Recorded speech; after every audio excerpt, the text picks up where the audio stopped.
I will sing of your love and justice, Lord. I will praise you with songs. I will be careful to live a blameless life. When will you come to help me? I will lead a life of integrity in my own home.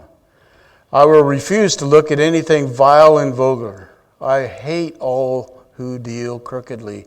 I will have nothing to do with them. I will reject perverse ideas and stay away from every evil. I will not tolerate people who slander their neighbors. I will not endure conceit and pride. I will search for faithful people to be my companions. Only those who are above reproach will be allowed to serve me. I will not allow deceivers to serve in my house, and no liars will stay in my presence. My daily task will be to ferret out the wicked and free the city of the Lord from their grip. Here's a cool one. I found this, and I'm going to go back to it every time I read a psalm. This is called version MP 1650, Scottish version. It's in your iBible if you have it. Look it up sometime. Check it out. But I'm going to read this to you. It's basically given a melodic, poetic tone to this passage. If I get a little thick with Scottish, I'm sorry. I'm not too good at Gaelic, so I won't try that. I mercy will and judgment sing. Lord, I will sing to thee. With wisdom in a perfect way shall my behavior be. O when in kindness unto me wilt thou be pleased to come. I with a perfect heart will walk within my house at home. I will endure no wicked thing before mine eyes to be. I hate their work that turn aside. It shall not cleave to me. A stubborn and a froward heart, depart quite me from shall. A person given to wickedness, I will not know at all. I'll cut him off that slandereth his neighbor privily. A haughty heart I will not bear, nor him that looketh high. Upon the faithful of the land mine eyes shall be, that they may dwell with me. He shall me serve that walks in perfect way. Who of deceit a worker is, in my house shall not dwell, and in my presence shall he not remain that lies doth tell. Yea, all the wicked of the land early destroy will I. From all my God's city to cut off that work iniquity. So there you have it. You have a little poetry this morning, a little poetry reading. I promised I wouldn't sing a song, but I'm not going to keep that promise. I've already got something in mind for you. David wrote this shortly after his coronation. His heart was right with God when he wrote this. And he wrote it with boldness. How many of you are afraid to say, I will, to God?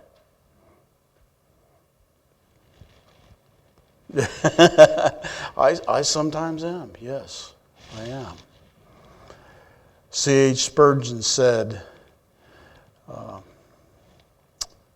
a Christian, or a little Christ, a Christ follower, should work as if his life depended on it, and pray as if it all depended on God.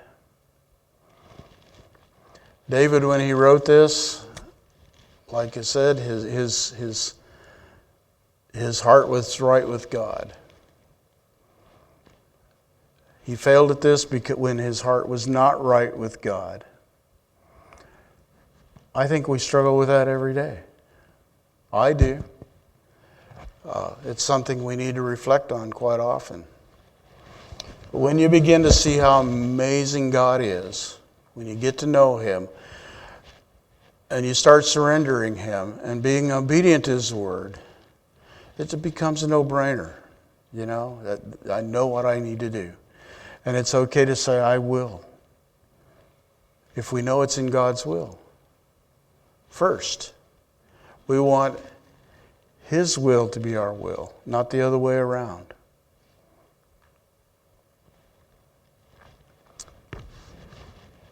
Let's expose His Word, verse by verse. Verse 1, I will sing your love and justice, Lord. I will praise you with songs. That is actually two different sentences in the original Hebrew. The first one is, I will sing of love and justice. It doesn't say the word your. Most of your translations probably say the word your in there. But I think David is saying, I will sing of love and justice. And when he says, oh Yahweh, I will praise you with songs, that is the next sentence. That is the next thing on his heart. When we sing of love and justice,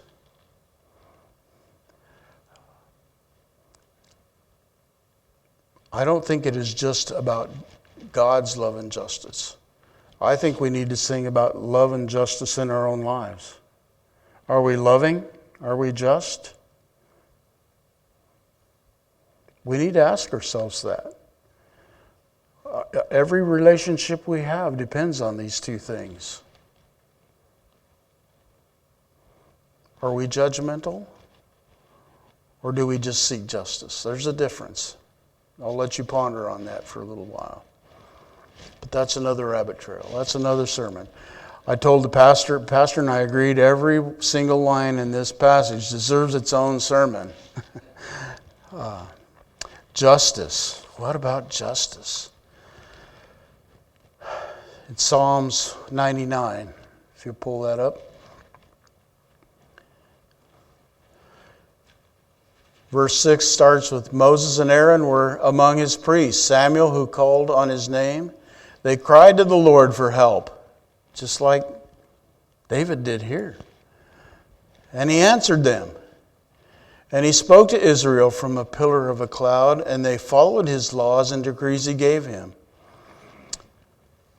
O Lord, our God, you answered them. You were a forgiving God to them.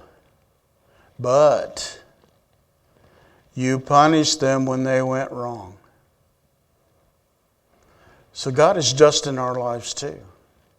We need to receive that correction when God speaks to our hearts. So if God speaks to your heart this morning, think of it as a loving correction, not a condemnation. I'm not here to condemn you. God's not here to condemn you. But He might be here to correct us this morning, me included. I will praise you with songs. This is where David first goes and looks upward. He says, I will praise you with songs. Not a song, but songs.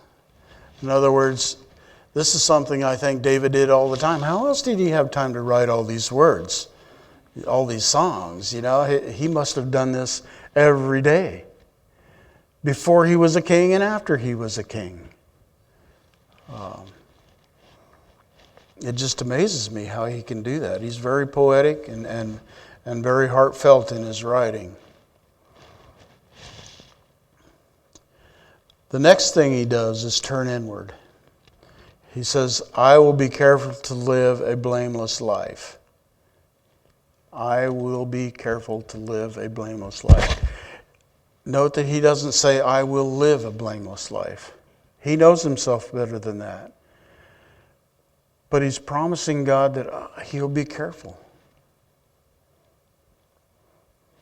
Now, as we start going through these I wills, I want you to be aware of something that's important. When I start breaking this down to upward, inward, and outward, I want you to know that each one of these lines goes upward, inward, and outward. He's not just making a vow to his kingdom. He's making a vow to God first, and to himself, and to his kingdom. Much like we do in a marriage ceremony. If you weren't married, Janine and I's marriage is still together simply because our vows were to God. Our vows were then to ourselves. We knew what we needed to do to be husband and wife. And then our vows were to each other.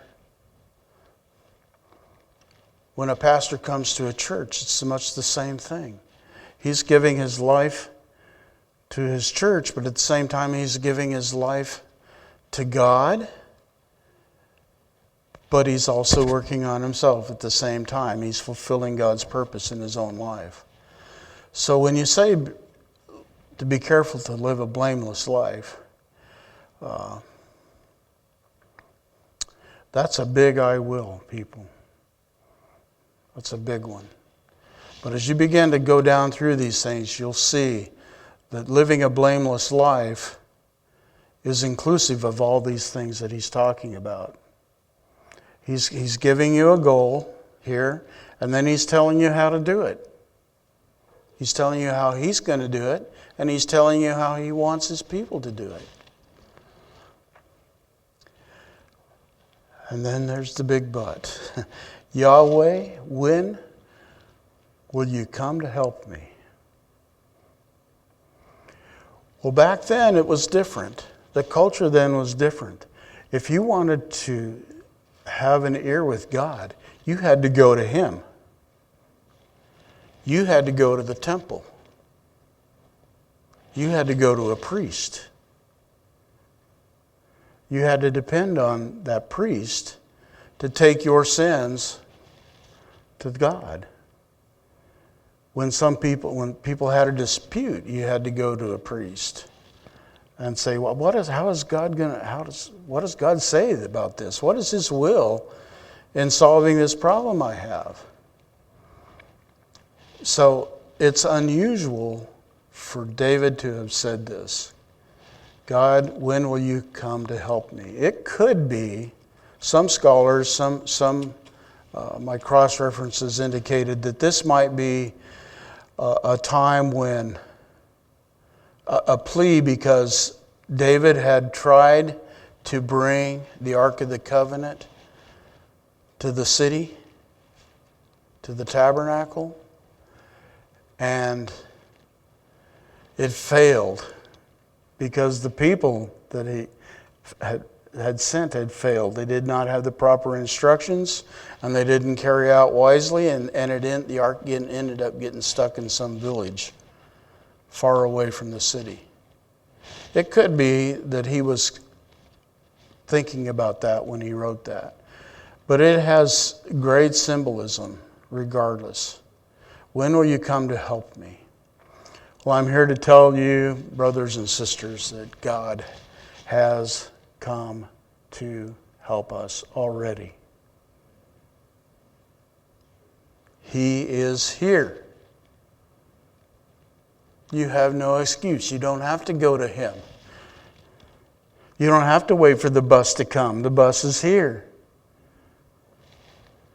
As my sister shared, on a post not too long ago. I won't say which one. I don't want to embarrass her.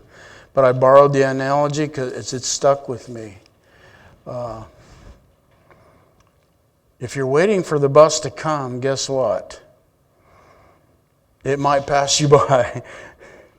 The bus is coming. It's here. Go after it. It might fly on by you. Get after chase that bus, is what she said. And I appreciated that so much. It made me think twice about it. But chase what? You need to chase after God. How do you do that? You get to know Him. How do you do that? Right here. Right here. This is how you get to know Him. If you're not in your Word,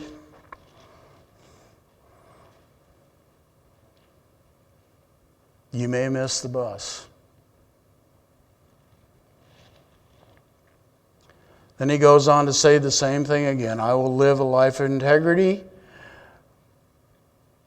But he goes a little deeper. He says, in my own home. Well, What do you think David's home was? David's home was his palace. It wasn't just his kids and his wives, whatever. It was his servants. He probably had a full kitchen staff. He had probably had a full cleaning staff. He had a whole slew of servants. That was his house. That's where they lived and stayed and worked. So his heart wasn't just about being good for himself. His heart was being good for his household.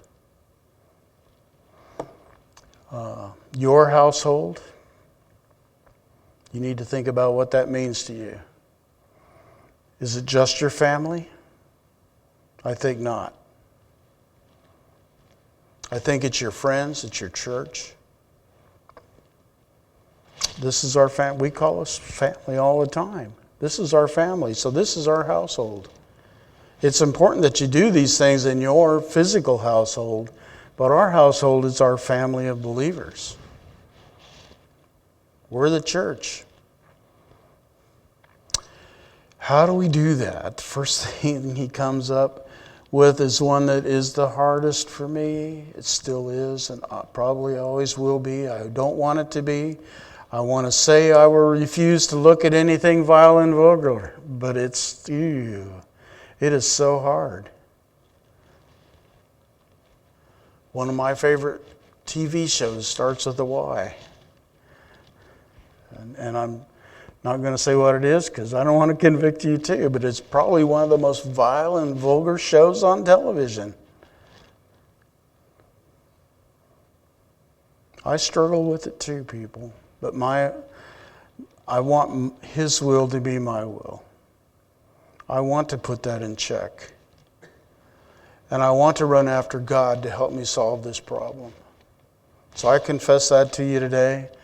I think many of you are in the same shoes. We're watching stuff and looking at stuff with our eyes that we shouldn't be looking at. We're hearing stuff that we shouldn't be listening to.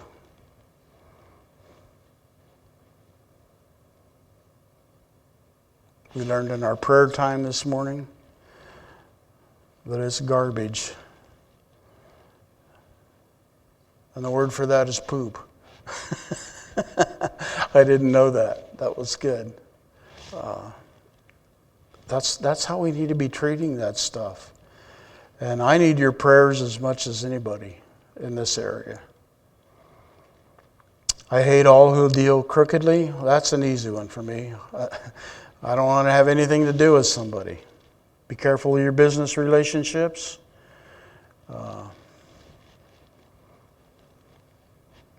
You want to be surrounded by the right people. I will reject perverse ideas. I will stay away from every evil. Those 4 lines kind of fall together into the same thing. Perverse ideas, we are living in a culture that thrives on perverse ideas. Well, guess what, church? Jesus created His church to be counter-cultural. His first believers were counter-cultural. They didn't look like the rest of the Jews. They didn't look like the Greeks. They didn't look like the Romans. They didn't behave like them. They looked different. That's why they were mocked and called Christians, little Christs.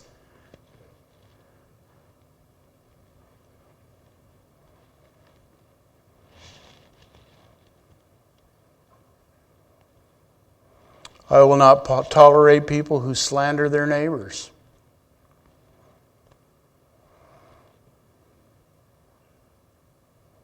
Let's stop there and focus on this. Not tolerate. How do you not tolerate somebody who's slandering somebody? How do you do that? I learned quite a few years ago just not to receive it. When somebody's, here's that Christian cuss word, when somebody gossips, I don't receive it. I'd say, well, wait a minute. Stop. I love that person. I think you love them too. I'd like you to just go talk to them first about this before you talk to anybody else. I'm going to pretend like I didn't even hear it. Now, if you struggle in that relationship and you need some help and need me to step in, then I will. But until then, I don't want to hear it. Whew, I've turned some people off saying that. But we still love each other. We worked through it, but you only have to do that once to that person. They get it after that. So if you have a gossiper in your life, think about how you would not tolerate that. That's what it is gossip. If you're a gossiper, your heart isn't right with God. You've forgotten who that other person is, a creature of God, a fellow brother and sister, probably. Think about those things. Not just our neighbors, but our leaders, our community leaders, our national leaders, our world leaders. Think about that. When we say something bad about them, that's gossip. Plain and simple. It's slander in its purest translation. Then he says, I will not endure conceit and pride.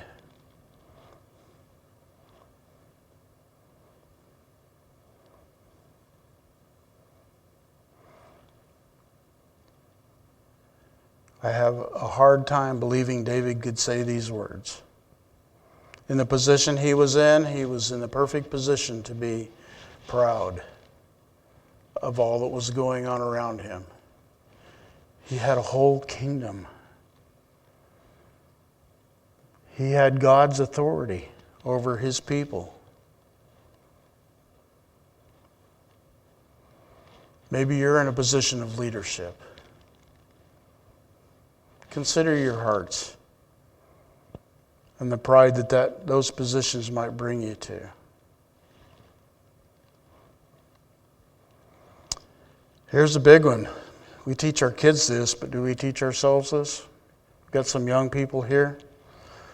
If your parents haven't told you this already, well, guess what? I'm going to give it to you. I will search for faithful people to be my companions.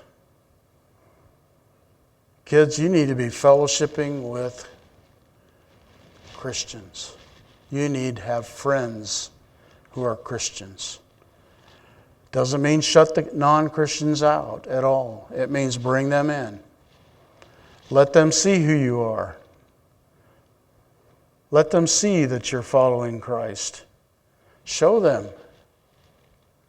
They'll want it. They'll want to be just like you. Believe me. Be countercultural. Don't be afraid to stand up. But adults, are you doing the same thing? Are you choosing your companions wisely?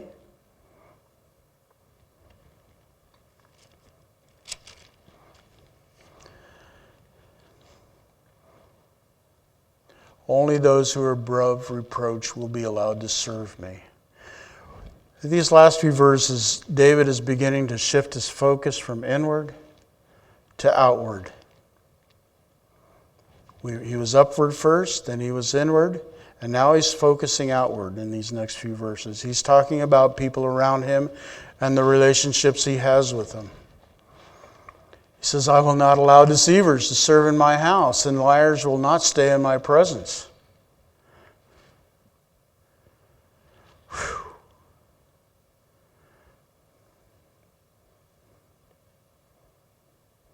That's hard, people. I know people in my own life who are liars and deceivers. I have to shelter myself from them sometimes. I have to go crawl in a corner and say, whoa, that's too much. I can't hang out with them for a little while. I got to have some peace, Lord. But we live in a world where we need to be lights that shine for Him. Then he goes on to say, my daily task will be to ferret out the wicked. This is directly outward. Directly outward. I will free the city of the Lord from their grip. David knew what his circle of influence was.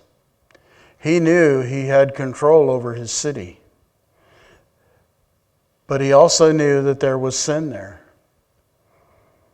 He had a lot to do with allowing sin to come into the city in spite of what he said. Ashtoreth poles, their biggest foes were idols.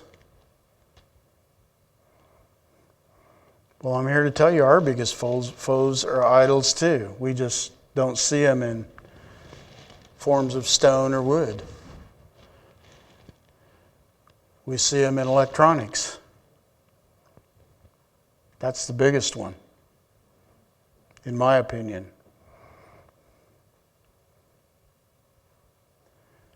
Judgmentalism. That's another big one. We take pride in who we are as Christians. Oh my gosh. How can they not be Christians? How can they not see God? How can you not know God? We become worshipers of our own selves and our own righteousness. Our righteousness are as filthy rags.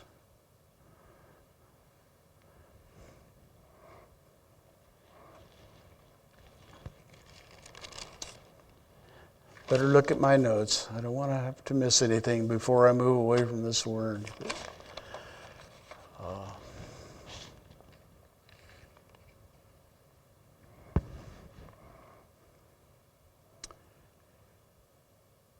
I don't want to forget that there might be somebody in here who's not saved. If the Holy Spirit is not speaking to you about something from this word today, you might not be saved.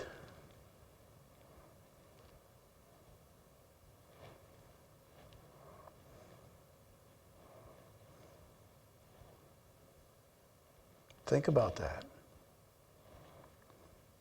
If you want to know Jesus, today's the day.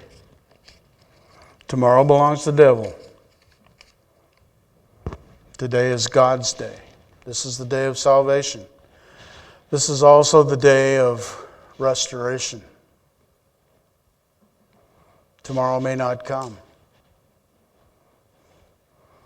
If you're ready to declare your I wills today as David has done, today's the day to do it.